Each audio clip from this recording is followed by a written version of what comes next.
Tangan. Hobi saya ni common lah. Saya suka dengar lagu, dengar muzik. Berapa lama sudah berkecimpung? Berapa lama saya masuk ke dengar lagu since daripada kecil lah. Daripada kecil. Sebab kenapa saya minat hobi ni, sebab saya suka menyanyi. Saya suka menyanyi. Lepas tu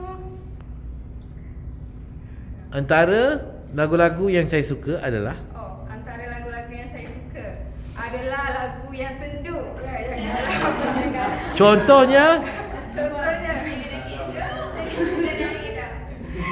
nangis. Lagu sendu ingatlah. Lagu sendu menjaga jodoh orang ke. Menjaga jodoh orang. Ada lagu jaga jodoh orang. Iya.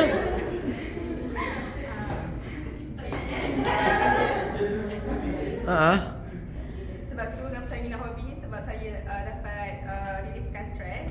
Saya suka dengar lagu ni masa saya buat kerja mostly. Dekat laptop memang saya akan dengar lagu dalam masa yang sama. Sebab saya rasa benda tu boleh buat saya more fokus. Saya tak tahu orang lain gaya macam mana, tapi itu style saya.